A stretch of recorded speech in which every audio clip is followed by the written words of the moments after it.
Hey, welcome back to the Twisted, Bent, and Exhausted Entrepreneur Podcast. Yes, if you're watching this, the video portion, I always put that there because early on I got it wrong, and Leslie pointed that out. So I'm like, I'm going to put my script up there to make sure I don't screw it up. The Twisted, Bent, and Exhausted Entrepreneur Podcast. My name is Jeff Harris. I'm with a company called Swing Point Media, and my co-host is Leslie Spoor, Concierge Business Solutions. And I have to tell you that I'm going crazy today because I have a scratch in my line of sight on my glasses, and no matter how many times I clean them, I can still see it. So it's driving me berserk. So I don't know what to do with that. Well, you know, here's a recommendation: is I would just put a patch over that eye. You could be a pirate. Does that work? Does that work? Yeah. Well, does the scratch go away? Yeah, I can't see it. There you go. See? Okay. All right. That's another wrap for the Twisted, Bent, and Entrepreneur. Yay! If That's it were just, yeah, if it were just that easy. Sometimes, quite honestly, the answer can be that easy, though, can't it? Yeah, always. It can be easy. Is that what? Put a patch over it? Yes. Well, absolutely. no, I mean, yeah. Sometimes it can be that easy, that because we've all done. I'll be the first to raise my hand. Is like, I have worked myself into a tither trying to figure out the answer to a problem. And I'll call somebody like Leslie, why don't you do this? I'm like, of course, I'll do that. And it works because they're not what? Personally involved. Yeah, you're not in the chaos, right? You're not in the chaos. You see things from a different. It's a forest and a trees. Forest and a tree. So, hey, that's why you're here. Are we the tree or the forest? We're helping people through the forest is what we're doing. There we go. Navigate the forest, baby, because that's where all the woodnicks live and the magic is made. You're crazy. It's going down a weird path. Okay, so today, speaking of paths, we're going to talk about, hey, what tools do I need to run my business successfully? Yeah. And you know, I'm a big AI advocate. I know you use AI. I actually have a sleeping partner that's an AI. No, I don't. I'm just kidding. But that's how attached I am with AI. Well, you know, it's like, it could be, she tells me, well, you know, think about it. The Calm app could be an AI assisted, like it's taking Tom Selleck's voice or LeBron James's voice and reading the stories that's so boring that it puts me to sleep. That's the whole idea behind the Calm app. Well, I got to tell you real quick that there's a movie I just watched. It's extremely violent. So warning, pre-warning, it's called Companion. My sister told me about it. I think it's on Netflix or Prime. I don't know. But it's about this guy who has a robot girlfriend who doesn't know she's a robot. Oh. So it's kind of interesting and twisted, but there's a lot of violence. So I'm warning our listeners that if you don't like violence, don't watch it. But from an AI robot perspective, it's pretty interesting. So it's the dystopian side of having a robot in your home. Kinda. It's not the utopian. It's kind of utopian for the people that get them, but it's just a weird, twisty, odd movie, but interesting. I thought it was interesting. Well, you know, that brings up a point, and then we'll get into today's topic is, you know, is it important to have robots that look like us to do the task we want them to do? And like, as an example, if something that was made for you looked like a 55-gallon drum with wheels on it, but it did all this magical stuff, do you care what it looks like? Does it have to look like a human, or does it just have to perform the tasks? I don't know what the psychology of that is. And I'm thinking back over old TV shows like Danger Will Robinson, right? Remember that robot? And it did a lot of things, right? And then you've got the Jetsons that we talked about in another podcast where the robot was in there doing stuff. I don't know if it needs to look like us or not. I'd have to give that some thought, because there's got to be a psychology to it, which is why they're kind of making them human looking. But I'm not sure what it is. Well, you know, you think about it, it's like those Roombas and that vacuum your floor. They don't look like my wife, or they don't look like me. They don't look like our normal vacuum cleaner. They're totally different. But yet they seem to have found no pun intended. They seem to have found a home. Oh my God. You're Right? crazy. Yes, they found their place They in did. society. Yes, they did. Yeah. My daughter-in-law has one, and well, daughter-in-law, stepdaughter, I don't know what she is, Dan's daughter. She has one, and it does a really good job, believe it or not. So, and markedly better than they were when they first came out, which is part of what we're talking about today is that technology keeps advancing and getting better. And how do you pick what the right thing is for your business, right? Well, I heard when they first came out, they sucked. Dad jokes are not going to work on this podcast. Sorry. Okay, let's just get right to the meat of it. Is what tools do I need? What tools do I need to run my business successfully? So, I love AI. So I thought, hey, for me, I thought, well, why don't we just give you a demonstration of what you can do if you're not sure, right? And here's the cool thing. You can be somebody who's thinking about starting a business. You already own a business. It's 10 years in. It's now 20 years in, but now because there's so many things that evolved, as Leslie said, things are advancing that you can use this tool. So I'm going to share my screen, and I'm just going to show you. This is a Chat GPT 4.0, which is it's a paid version. You can't get it for free. It's 4.0. It's a deep research, so it really Make thinks. it bigger. Make it bigger, please. Bigger than this. Okay, hold on a second. Yeah, because people can't see it. I can't see it. Pretty large. That's good. That's good. All right. So what I did is I said, hey, you're a world. First of all, you have to tell, and this is not a chat. This is not a prompt and engineering class. This is very, very minimal. You are a world-class business advisor and coach. You help entrepreneurs and business owners set their businesses up for success. So what you're doing is you're saying that's the mindset. It's almost like saying, if you have a problem with your knee, you're not going to a cardiologist. Right? Because even though they're a doctor, they're not the doctor you need. Well, that's what you're telling it. I need you to be a business coach for me, and you're really good at it. So it says, as a local flower shop, and you can put in there anything. You could take the same prompt. You could copy this and say, as a local HVAC company, as a local, whatever it is, in the Coachella Valley, which is where we live, serving houses of worship and mortuaries because they need flowers and flower arrangements. Can you tell me the tools I need to run my business efficiently and make recommendations of tools like AI and AI automations that can help me do so? Please be detailed and provide links to the sources you cite. Now, before you hit go, we want to make it clear to everybody, we have not done this in advance. No, this is so we don't know what it's good. Yeah, so we don't know what it's going to come back with. So let's see what it says. Now, for those of you listening, you're not going to be able. I just want to point this out. Captain Obvious is pointing this out. You cannot see the results. So we will share this with you. You just got frozen. You just froze, Jeff. Hello, Jeff. Jeff just froze. Jeff.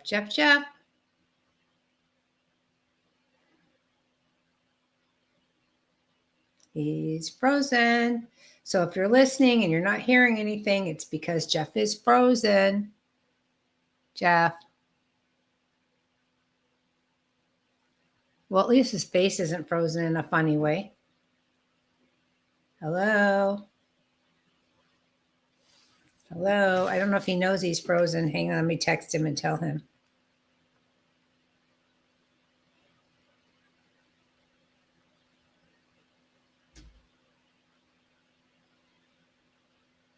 Oh, he went away. Internet failure. Aw. Well, we're still recording. We'll keep going. I'll just entertain you for a minute. I don't know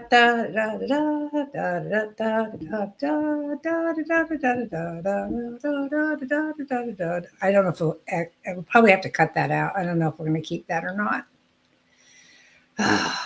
So what tools do you need to run your business successfully? Well, we're going to tell you that if Jeff gets back on.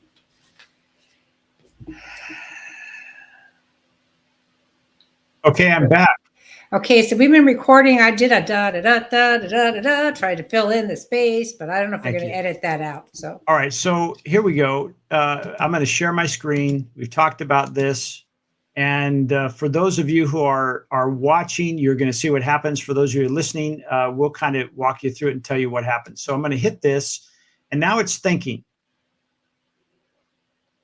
searching the web. It's doing its thing. And, here's the thing. If I came to somebody like Leslie, I'm going to pay a certain amount of money for her help, right? And so what this is going to do is it's going to go out onto the internet, knowing that I'm a flower shop and these are the people I serve, and it's going to give me the best results. So let's see what happens. I'm just going to take this down just a little bit in size so I can actually see it. Okay, so it's given me a bunch of stuff. It says, okay, here's some stuff. It says, as a local flower shop in the Coachella Valley serving houses of worship and mortuaries, implementing the right tools and AI-driven automation can significantly enhance your operational efficiency, customer engagement, and profitability. Now here's a cool thing. Here's a comprehensive guide to essential tools and AI solutions tailored for your business. Point of sale. Yep. Got flowers. Okay. All right. So that makes sense. Pearl by Floor. So there's a couple of choices that you have along with, here's your apps. It's like where it came from, or the links, a CRM. Now, Leslie, tell people what is a CRM? Well, CRM is one of those misunderstood or overly used acronyms that it stands for customer relationship management, but a lot of people interpret it as meaning different things. But in its very basic format, CRM means to have a place to house prospects, a place for managing who you talk to, when you talk to them, if you sent them a proposal, if you agreed to meet at some point. It's everything that you are trying to handle, keeping track of a potential customer or client. And Leslie actually has a CRM. She's created this platform for her base of clients, lifestyle managers, or anyone who sells their time by hours. Is that correct? By hours or by units, yes. That she has already created a platform. So because she doesn't do houses of worship, or she doesn't do flower shops, she's not listed there, but she could be that. So she speaks to that knowledge. So there's a couple of ideas, and the reason they don't say things like Zoho, well, because these are probably very specific to what? The flower industry, right? To florist. So that's different than me having to go online and dig through all this stuff. Now, here's another one I hadn't thought of: delivery and route optimization. I mean, I'm thinking, didn't you tell a story in one of our previous episodes about something where because of the routes, you had to refigure how your staff went to places and it saved time and money? Yeah. First of all, I told them, don't star plan your time. In other words, don't do this house and then this house and then this house and then this house. Don't do a big old star, because that's totally inefficient. And I also like to only make right turns as much as possible, because right turns are way more efficient and time saving than left turns are, which I believe either FedEx or UPS or both ascribe to that same philosophy. They only make turns one direction. It's little things like that. There's a lot of psychology and a lot of subliminal things you can do for that. But Easy Routes here sounds like an AI that helps you plan those delivery routes. You probably put in all the deliveries you have for the day, and it will plan a route for you. Where we are, it's pretty easy to plan routes because it's small. But if you're in a large metropolitan area, having a delivery and route tracker would probably be a really good tool. I love that idea. It's like, hey, here's all my deliveries for the day. And it probably, I'm guessing now, if you had it connected to your CRM, then it would say, basically, because there's probably a calendar on the CRM and all the deliveries for that day, it would probably take that and then be able to put it in a route already for the driver and then send it to the drivers, right? That's what it says it does. That's what Easy Routes by Round Trip. If you read what it says, that's what it does. Well, but I didn't want it to stand alone. What I want to say is, hey, you're probably going to use a connective tool like Zapier or the API from this product and tie it into one of your CRMs. So it knows, hey, what your day's already doing it, and it's doing it automatically. So that's pretty cool. Right.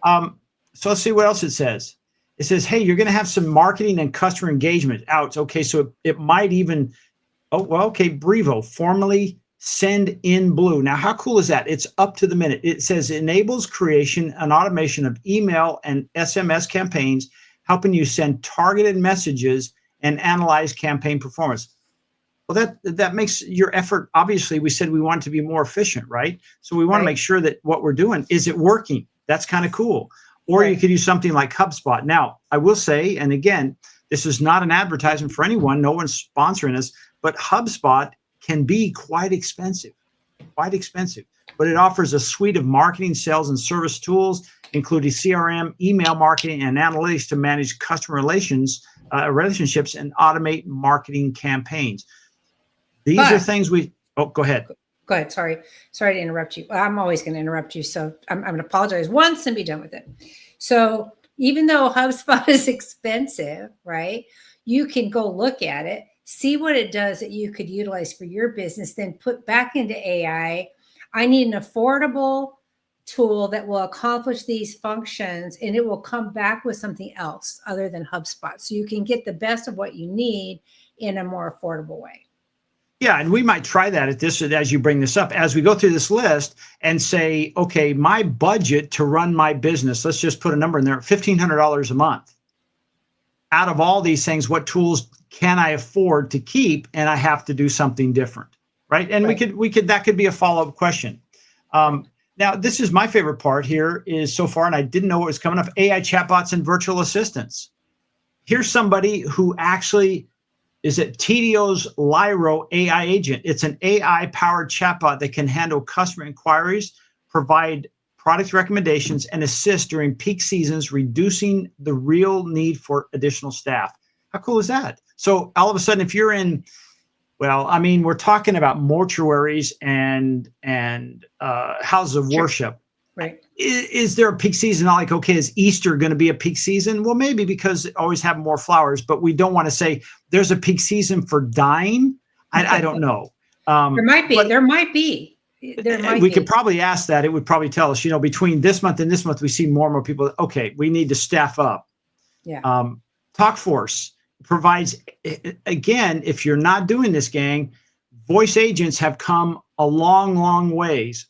In fact, I even watch a podcast that she's a gal out of Phoenix now. She's moved to Phoenix, and I've watched her for a long time. And now her AI avatar does her podcast. She's not on there anymore. It's her avatar. You cannot tell if I didn't tell you. It's freaking good. We are live, however. Yeah, right? This is the real deal. If you cut me, I will bleed. That's right. But don't do that, please. Okay, so anyway, it says provides AI voice agents that can handle calls, take orders, and manage reservations, freeing up your staff to focus on creating floral arrangements. So you might say, you know what? I love making floral arrangements, but I don't like doing those other things.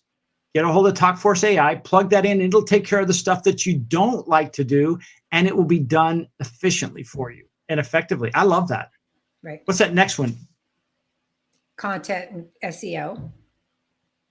So Jasper AI, go ahead.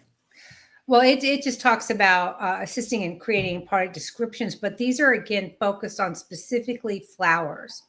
So it already has loaded the content used most often or for floral arrangements and events requiring floral arrangements. So it's going to create content specific for you. Flower store in a box, it says it does the exact same thing, right? And it puts the meta titles and descriptions so that your SEO is going to draw business to you. And if you don't know what SEO, it's something optimization. What is it, Jeff? Search engine optimization. Oh, that's right. Yeah. Search engine. I know what SEO is from a acronym perspective, but I don't always know the words. So search engine optimization, which is key because the algorithms for searching for information change almost every day. And the more content that gets put out in the world, which is multiplying at a speed with which you can't even comprehend the amount of content that's going out, is forcing social media providers to modify their algorithms and or drop content. Like we just got a notification from Facebook not that long ago that said live videos are only going to be held for X amount of time. Now you can, and that's going to be deleted. So you can download them and then re-upload them as a video. But if you do it live, it's going to disappear eventually. And I don't remember what the period of time 30 was. days. 30 days. Was it 30 days? 30 days. So you need to put into your process, create the live video, and then immediately download it so that you can upload it at the end of 30 days because it will go away. And so that's what's happening in the world today. I think there's more, I don't know if this is accurate. I think there's more video content than there are grains of sand at this point. And if not, it will be shortly because it's just exponentially gets bigger and bigger and bigger every single minute of every single day. Well, during the week of April, I don't know when you're watching this, but the week of April 22nd, during that week, I think that was the 20th anniversary of the first video that went up on YouTube. Was 20 years really? ago. Yeah. And I think back, I'm like, I remember putting something on there back in, 20 years ago in 06, or excuse me, 05. As soon as it came online, I'm like, I got to try that. Now it was brutal. It was video that was like today's standard, unwatchable, but it was very highly anticipated. And we all watched, I hate to say it, we all watched crap because that was that's as good as it was. But the thing I want you to kind of latch onto, this is the worst it's ever going to be. It just keeps getting better. Right. And then the next one is website building. So if you don't already have a website for your flower shop, you can create one that has already the knowledge for a floral establishment. So you don't have to go to a tech who has never done flowers before and doesn't understand maybe the nuances associated with a business like that. This will already have all that built in so that you can, again, do it easier and faster. That's really the crux of all this. Can I jump in there for just a second? No. Okay. So there's a process called vibe coding, and it everything has to. It's like every storm that comes off the Pacific has to be named. It's just raining, folks. But anyway, so everything has to have a name. Now the new thing is called vibe coding. It's just basically using conversation to build something and letting the AI do the coding for you. Well, it has gotten so easy. I want to share another screen with you. This is something that's called Bolt New. And you can see it up here, bolt.new. And it says, what do you want to build? Well, again, I could head over to ChatGPT, get the actual verbiage, the prompt that I want built for my floral shop, put it in here, and then hit start. And it would go to work and it would build my website. And it would be something I could say, hey, you know what? I want to, build this kind of website. There it is. It'll give it to you. It'll make it mobile friendly. And if you want to make an app, it doesn't matter. You can just put it in here and it'll put it together. So this is one of those things. And before we get off today, I want to show you something because I just got a notification from one of my developers that I did this process on a landing page we made. It took 7 minutes. We talked about it in our last episode. And I just want to show you, because I didn't have it uploaded at that point, but I'll show you. I'll pull it up before we get done and you can see it. But this is just one of many. I used a product because this Bolt you can apply for right away. There is a service, there is a fee you pay for it. It's very nominal. But there's another program called Manus. I think I shared something that's called Abacus. That will do the same thing. So that whole thing of like, well, I can't afford, I don't know where to start. This is the idea. So when you get to this thing about website building, that's what you want to do. You don't have to, you may not even have to hire somebody. But I want to throw a caveat in there. No caveat, go.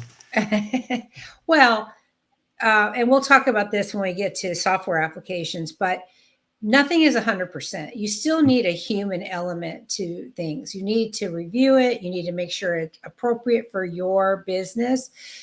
Even though these things are making the creation much, much faster, but you still need to be involved and take a look at things and make sure that it's what you want. And so I don't think, I think there will always be a place for the programmer or the, like I have an IT support staff that helps me with things. There's still always going to be a place for them as well. So don't think that what you get out of this is 100%. It may be 100% ready to go. It may not. And so we'll talk more about that in this podcast about why some things are never 100%. And that's one of my favorite topics. So when we get there, we'll talk about that. Go ahead. Well, I'll hit you right on it because I was one of the first, believe it or not, one of the first people using bolt.new. And I put that in there about, I wanted to build something, and I asked it to build something that I already had been using. It was my content accelerator. And in about 15 minutes, it had built the whole thing, not only the back end, but the front end in 15 minutes. Now, at that time, I was on a free plan, so it built this for me, a working model for free. Now, here's the cool thing about it. At that point, I couldn't do a lot of modifications. Today, I can now say, okay, in this area, do this, and I can keep tweaking it till I like it the way I want it, and it will do that. And I can even test it. Say, let's say if you have a submit button, where do I want to go to? Go to this email, and it will code that in there. It's freaky good. So, but here's the part for me that I still need my developer is I have to hand that package off to them. They'll install it on my website, right? And then we'll test it and make sure it still works. But the cool thing about it is it's almost like, have you ever seen somebody, Leslie, where they say, okay, you're in the police station. They say, well, let's get one of those people in here that do the sketch. Mm-hmm. Okay. And you're looking at noses and eyes. You're like, okay, a little tweak in there. You're tweaking it, right? Well, that's what we're at right now is the person who wants that outcome. In this case, let's say it's Leslie and she wants this floral website. She can keep tweaking and say, no, I want these colors. I want this picture. I can change an image, whatever. That's the part where you're still involved. It's not one of those things, like I said, 6 months ago when I did this bolt.new and it spit it out. This is the way it was. And now if I'm not a coder, I don't know how to fix it. Today, I can preview it and say, no, I want this color. I'd like that button to say this. And then when you're done, it will give you the finished product, which is really cool. Yeah, this morning I downloaded, because I got caught in a pop-up, and I downloaded an app for interior design where you can just take a picture of your room and then tell it what style you want, and it'll create a new look for you. And I realized after I downloaded and paid for a week of the app that it didn't have enough tweaking functionality. You were very limited on what you could change. So like it changed my headboard, but I want to keep my same headboard and then design around that. And it didn't allow me to do that. And actually it didn't really change anything that much. It just pretty much either that room can't be changed very much or the app is too limited. Yeah. And so I immediately canceled the app because I could see that it was not going to allow me the flexibility to pick and choose what I actually wanted to do. And I think that's the point you're making, right? You need to be able to find things that give you that flexibility or have a programmer available to help you with it once you get the outline. I love it. I love it. Yeah. Well, the next one is implementing AI for business growth. And one, it says automate routine tasks. Boy, that is so true. And Leslie, I know you want to hit you right on that because you have a whip in your hand and you can ride that horse. Go, girl. Yeah, this is my area of expertise, right? So I developed a software called Essential Elements that that is a data collection system. Originally, it was a data collection system for tracking time for the work we did under executive errands. And it's a tool specifically designed for the lifestyle management industry, or really any industry that charges for time. Designers, you could even do units. Pool companies could use it because they can do a unit. HVAC companies, any of those service-based things where you're charging for the time you go to do something.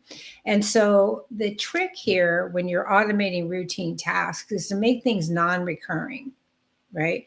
And so what's the difference? Well, recurring tasks mean you have to do them over and over again. You don't ever want to have to set up data more than one time in a system.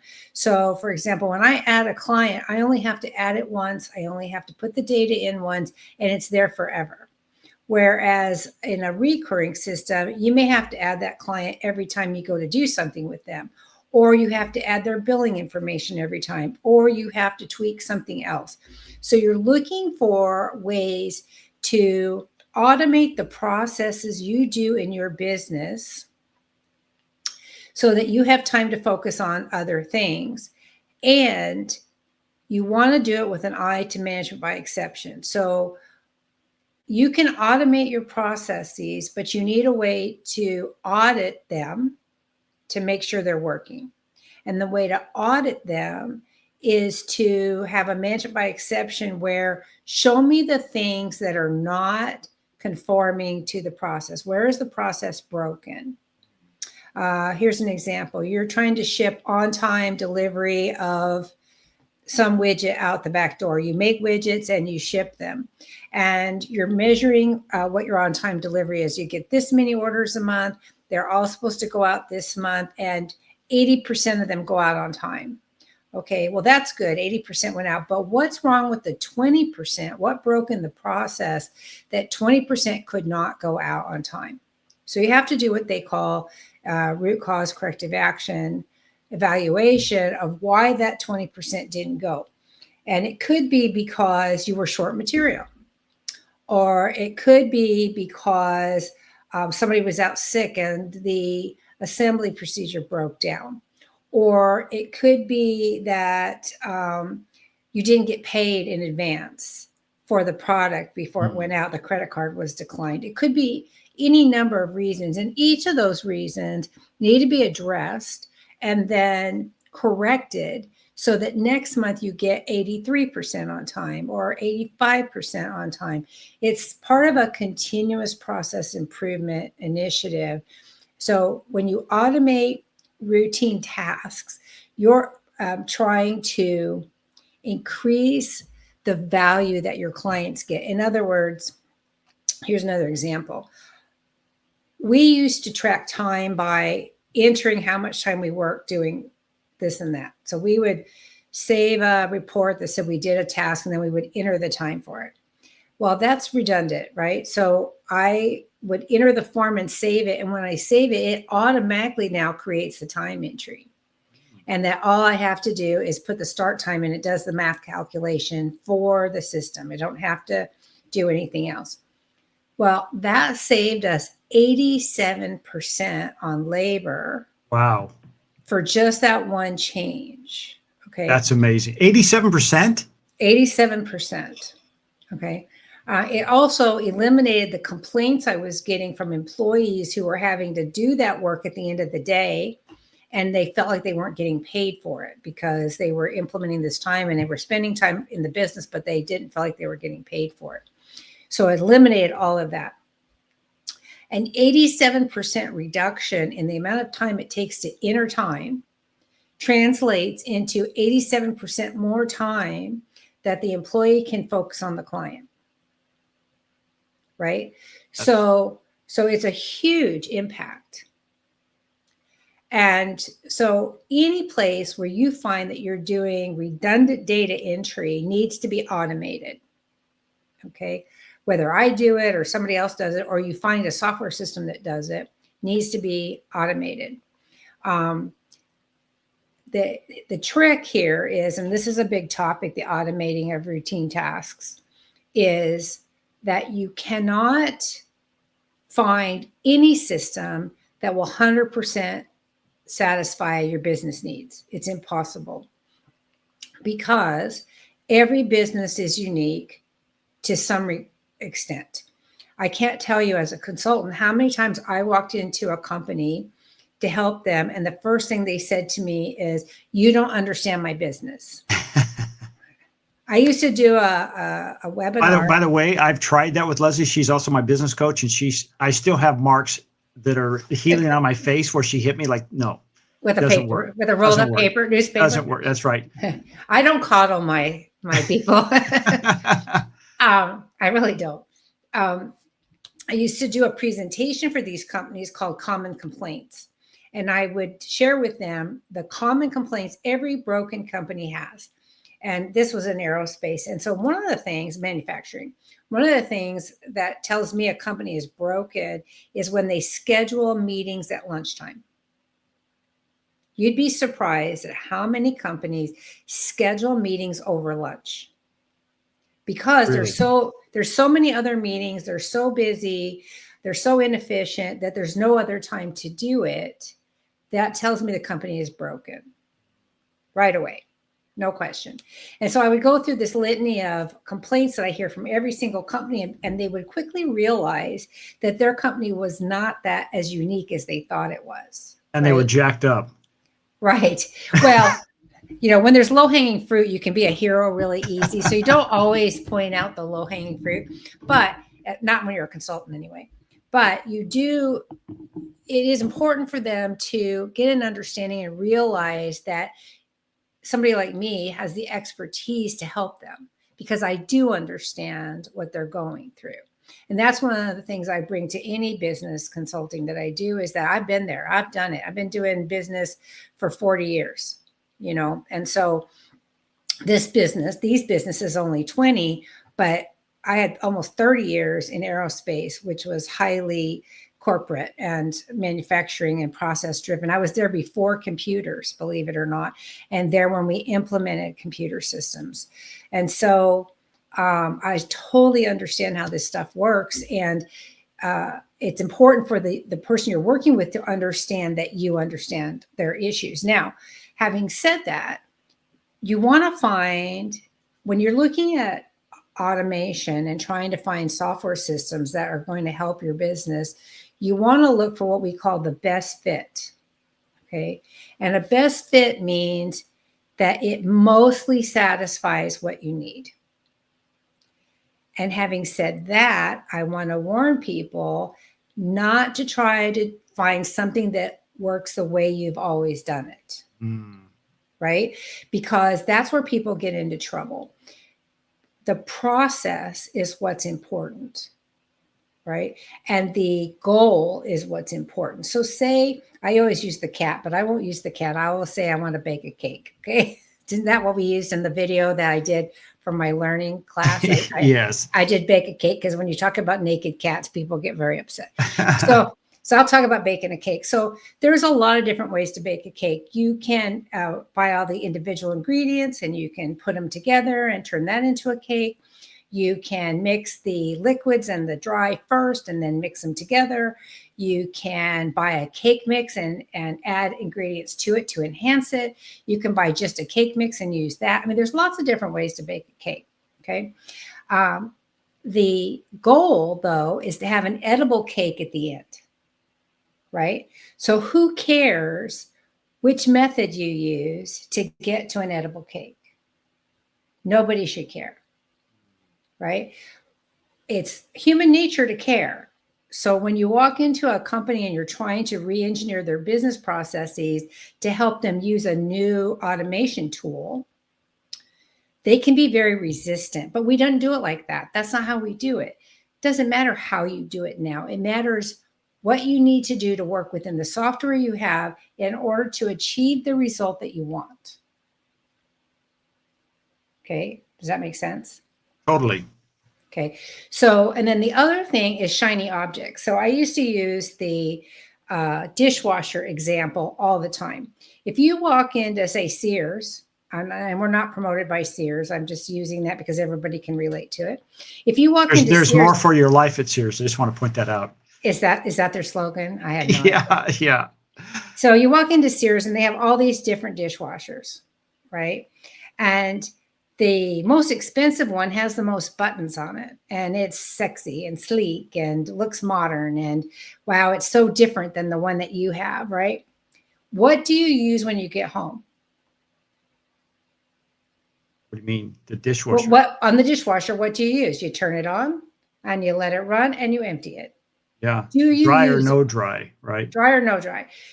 And most people allow it to dry. They set it one time and then they use the same setting all the time. It is very rare that somebody will go back and say, oh, I got a light load, or I just want to rinse, or they'll just hit start and it'll run and be done with it. So, do they need to pay for all the bells and whistles that come with the fancy one? They really Right. don't. They need one that goes on and they need that one that goes off. That's what they need. And so I caution people. I used to do best fit recommendations and do software demos for people all the time at SAP, Oracle, a bunch of little ones that probably nobody ever heard of. And uh, and I'd have to caution the team that was doing the evaluation with us not to be caught by the shiny objects, because we have to look at what your process is. What are we trying to automate for your company? And then make sure that the functionality exists in the software product you've selected to get you to the end goal. So you have an edible cake at the end. Good point. Right. Good point. And so, or you have clean dishes at the end or whatever, but you don't need all kinds of bells and whistles, and you don't need to change the software to match your process. That's where most people get in trouble. I have seen, I can't even tell you how many companies who have insisted on customizing their product to match the way we've always done it, thereby customizing themselves into a corner so they could not take advantage of future upgrades. Mm-hmm. Right? And you don't want that. You want to be able to have the latest and greatest. As fast as technology is changing today, as fast as they're implementing AI and chatbots and things with standard software for business systems, point of sale systems, something like Essential Elements, where we're doing data collection and time tracking. As fast as that stuff is changing, you do not want to be in a position where you can't take advantage of it. Yeah. And so in the beginning, and I'm sorry I'm monopolizing this, but this is my heart right here. So we're talking about something that's really, really important to me. So in the beginning, when I first created Essential Elements, I absolutely refused to do any customizations for anybody. When we were licensing it out to companies to use, I would teach them how to use it. I would want them to follow the process. And if it didn't work, I would ask them to work with me to figure out how we make it work without changing the software. These days, I realize that I've had to add more features to allow for the flexibility for some of the things that people want that wasn't there in the past. So I talked on the previous week's podcast, and I'll say it again here. I did a demo for somebody and they wanted the ability to keep receipts in the system, and my system doesn't do that, but I'm adding it because that is something that other people have asked me for. And so I know it's something that needs to be done. And as a matter of fact, we're even going to need to do it in Executive Errands. So we want a place to house receipts. So we're just going to modify the software to do that. But it isn't a bastardization of the software special for that particular company. It's an enhancement that will affect everybody, and everybody can use it. And that's the difference.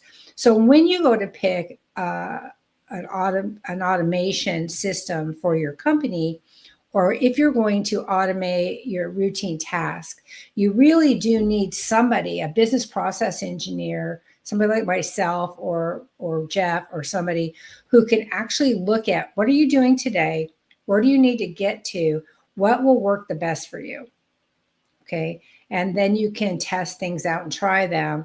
But I ask you, I beg you, don't get hung up in how you've always done things, because the goal is to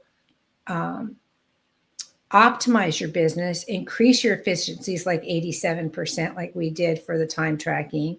And I mean, that's a huge number, right? That's a huge change. And we've got so many more of those too today, so that you can enhance how you're working with your customer. And like this one's talking about optimizing inventory management. That's a huge, big deal for people who sell widgets or flowers or whatever, right? So I'm sorry, I got on my soapbox. I was looking for my hook, but I couldn't find it. The issue is the hook, and obviously she has a soft spot in her heart for automating routine tasks. That's good. I do. I think it's important because you can get obviously caught up in that. The next one I want to talk about is enhancing customer experience, and this is where I think it's one of those things. It's like an engineer. Sometimes I get in a car and I say, well, who designed this car? The designer designed it for them. They didn't design it for the end users. So sometimes we have to look at it and say, you know what, how is the customer experience? And I used to do this a lot of times when I was in the golf business. We would go out and shop our customers and see what kind of experience they were getting as we were getting as a customer in our competitors' world. And we'd often say, wow, they're doing that better than we are. Let's implement it in what we're doing to improve it. In this case, implementing AI chatbots to provide instant response to the customers. There was a survey, and it's odd that it's 87%. When it was served, people were surveyed, they said 87% of the people would rather talk to a chatbot than a human if they can get a response faster. That should be a clue, folks. If you don't have an AI chatbot on your website that interacts and could be your customer service agent on your website or on your Facebook, messengers and things like that, you're missing an opportunity because people want that. Right. It's improving satisfaction, increasing conversations, optimizing inventory management, leverage AI to predict which flowers will sell best based on season, location, and customer demand, and allowing for better stock. Those are tools that weren't there. And it says, wrapping up, it says, by integrating these tools and AI solutions in your flower shop operation, you can streamline processes, enhance customer engagement, and position your business for sustained growth in the Coachella Valley market. Now, I've known Liz for a long time. I don't think she's a flower shop. I don't think she's a florist, nor am I. But we could actually now take this very detailed and comprehensive process and follow up with it. And we could probably run a flower shop. Now, here's the cool thing. If you watched our last podcast, we talked about agency. Mm-hmm. And what that said, if I were looking to get more business and flower shops are my target market, wouldn't I create a document that I could give to those flower shop owners as a gift from me to them that they didn't ask for? They could help their business be more efficient. In this case, as Leslie did with hers, 87% improvement.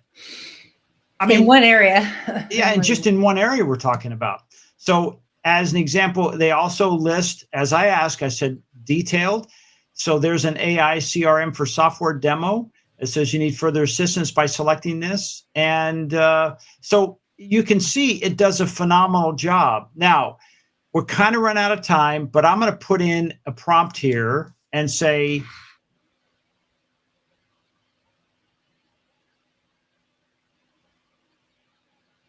we always thank AI. I don't know why we do, but we do.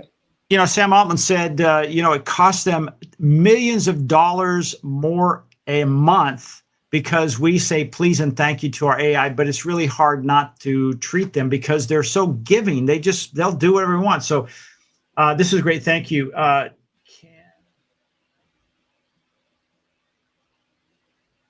What do you want? Give you a what?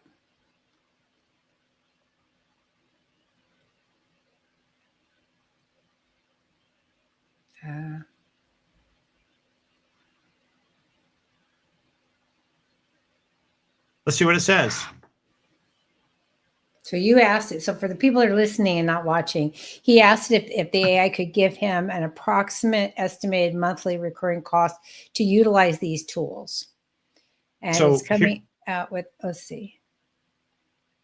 So if I don't have a POS, it's gonna cost me somewhere between, based on there. It's like Leslie said, hey, there is some customization. I make white tennis shoes, but I don't make all of them in size 10. I do give different sizes. So now it could be between $49 and $149 a month.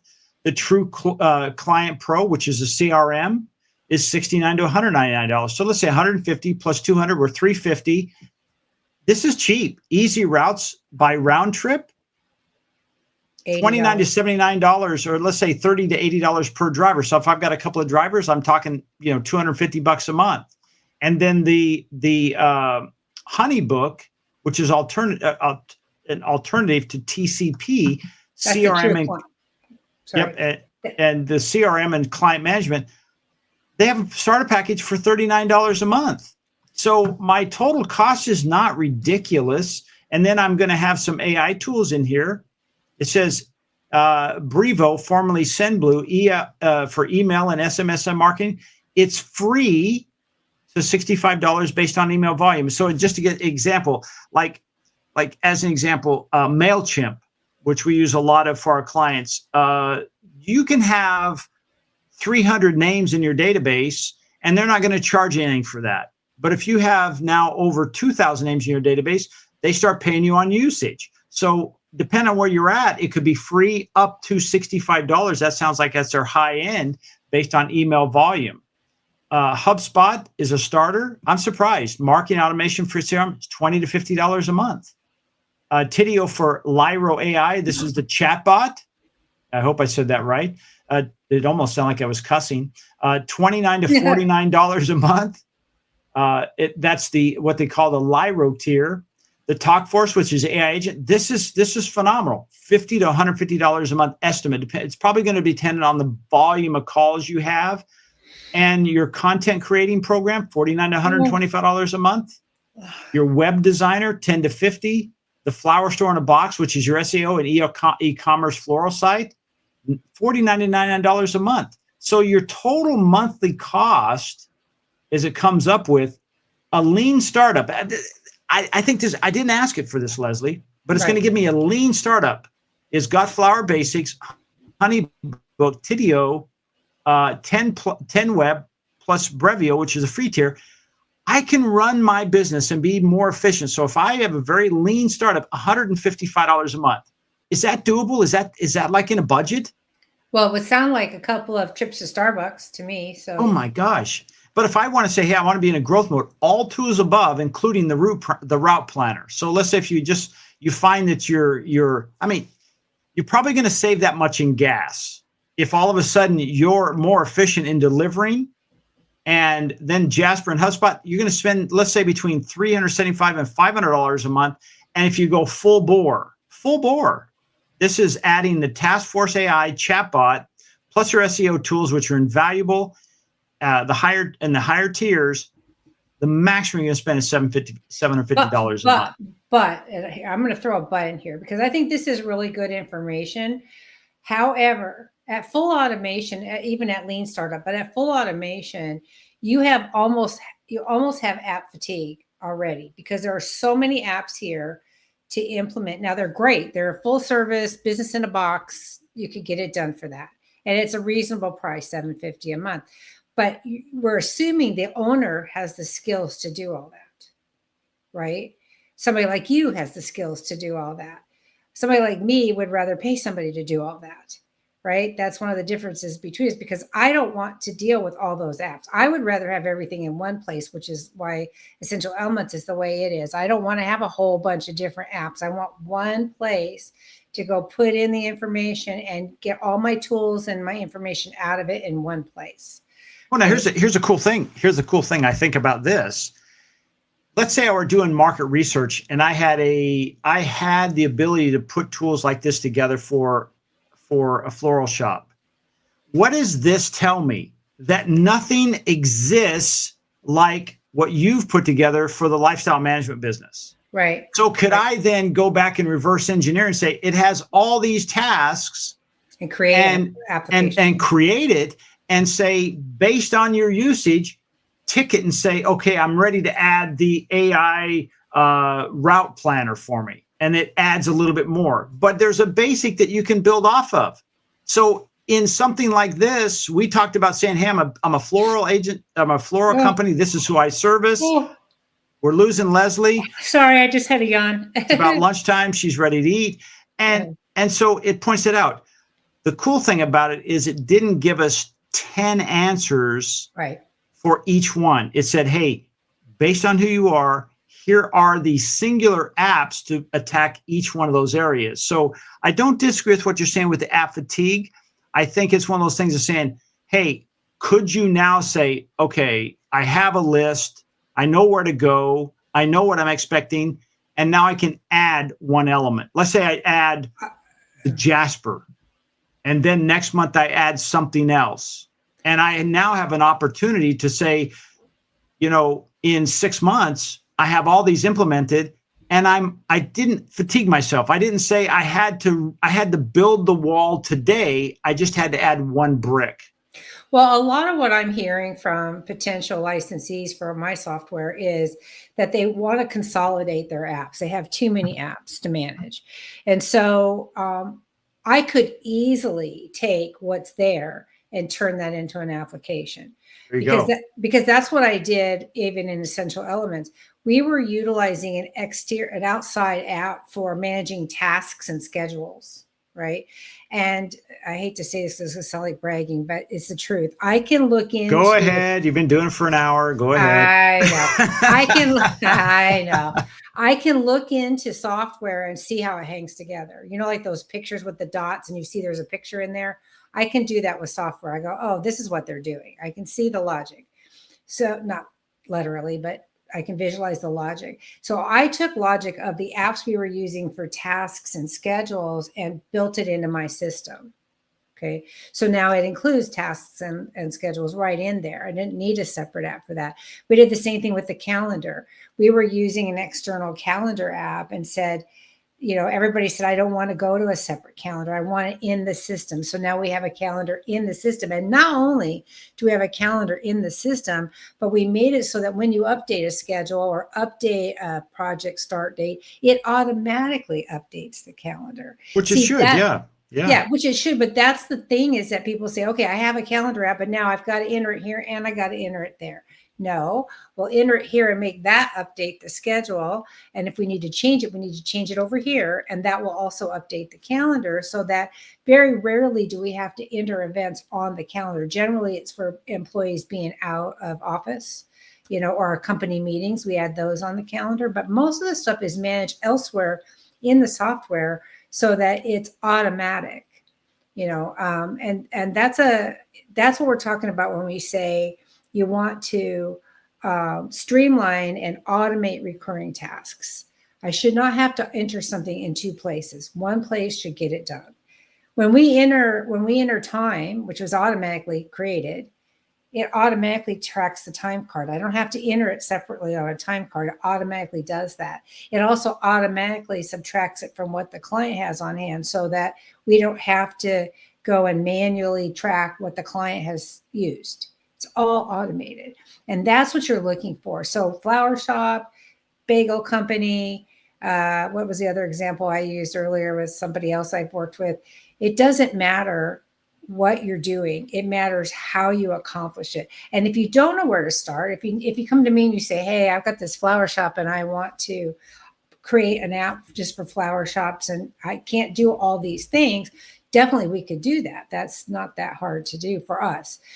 Is it going to cost some money? Yeah, it will cost some money to do it if you want your own automated app. Otherwise, you can utilize all those separate apps and accomplish the same thing. It's just who's going to manage them. Because I'm a big look at, I know you're using 1,000 different AI kinds of apps at any given time. It's every time you send me something new, it's a different AI app. And I'm like, how is he doing this? For me, I need more automation than that. I need to be able to go one place and do everything. So I think it's just a different philosophy about how to work a business.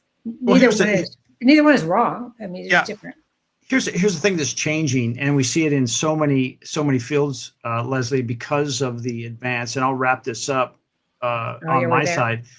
Is so many things now are taking things that used to not be scalable, and now they're scalable, but they're still personalized, right? And so as an example, we took a software that we've been using that all of a sudden they escalated their cost of their usage almost like 5x. Like it doesn't make sense for me to use it. So I did what you did. I reversed engineered and said, okay, I'm going to build something like that on my own. And I can do it for a fraction of the monthly cost that they were going to pay me, except now I'll own it and it'll be owned in-house and it'll do Right. everything I needed to do. I just had to tell, like we showed earlier, like Bolt as an example, this is what I want to build. This is what I expect from it. This is the reporting I needed to do. This is how I needed to be able to process an unlimited number of clients and Right. go build it. And it's Right. like, okay, I'll go build it. And then we test it and say, okay, we need to tweak this. Well, that's the customization that we're moving into at Yeah, so such fun. a rate of speed. It's like the bullet train going at 190 miles an hour. It is accelerating so quickly. So if you find yourself up against the wall and going, there doesn't seem to be any one tool out there I need, you should contact somebody like Leslie and say, this is what I need to have done. This is the outcome I need. I don't need a dishwasher with 47 buttons on it. I just needed to do this. And if you can help me do that, fantastic. That's it. I'm going to wrap. That's up for me. Well, and I just love this stuff. My brain works this way. I have an analytical brain. Well, my software brain is analytical. I absolutely love to do this. And so I'm hoping, well, I always say hoping, and I hopefully people will comment to us and say, hey, I need this, or I need help with this, or I have this existing application. What can I do to make this more efficient for my business? Because we're not saying throw out everything you have. We're saying, look at what you have and how can you make it more efficient? And that's the key, especially if you can eliminate recurring stuff, right? That's it. So that's us. That's what we do. This has been another exciting episode that is called the Twisted, Bent, and Exhausted Entrepreneur Podcast. My name is Jeff Harris. I'm a company called Swing Point Media. We are an AI digital marketing company producing content to help attract ideal customers for local business owners. And then my co-host, Leslie Spoor with Concierge Business Solutions, making your business better one detail at a time. We'll see you next time. Please make sure if you like this, give us a thumbs up, give us a 5-star review. If you can't, give us a 6-star review. We really appreciate that. That will set us apart. Also, share this with somebody who you think, hey, you know what? I kind of like listening or watching these people. They seem to make sense because we are in the trenches. Please follow and like us, and we'll see you next week. My name is Jeff Harrison. Again, have a super week, and we'll see you on the next one. Bye.